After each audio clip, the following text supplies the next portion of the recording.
We face a number of important issues around privacy, safety, and democracy.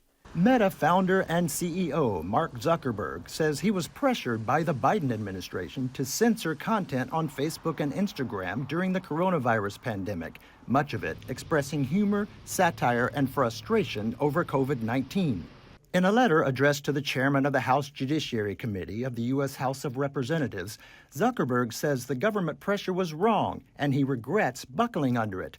Zuckerberg went on to say, with the benefit of hindsight and new information, those decisions to pull material would not be made today. Our job is to make sure that we build tools. Zuckerberg is no stranger to being grilled on U.S. Capitol Hill. The Meta CEO's complaints in the letter are in response to an investigation into online content moderation.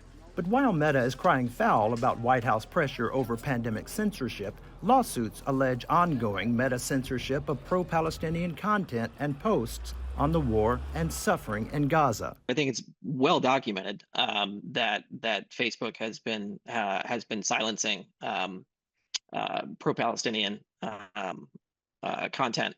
A former Meta engineer filed a suit accusing Meta of launching an investigation into the use of the Palestinian flag, but not for the Israeli or Ukrainian flags. If he was really this concerned about this type of, about the government putting its thumb on his private company, then he should have been screaming at the mountaintops 2-3 years ago, not waiting until 3 months before an election.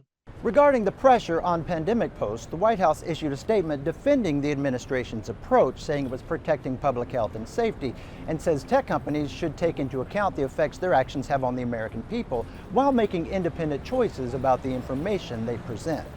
Washington has been in a multi-year argument about the role of social media companies in suppressing content, and while Republicans in the U.S. Capitol say the Zuckerberg letter is a big win for free speech, millions more around the world say this highlights the hypocrisy of alleged online fairness and the censoring of vital public information. Craig Boswell, TRT World, Washington.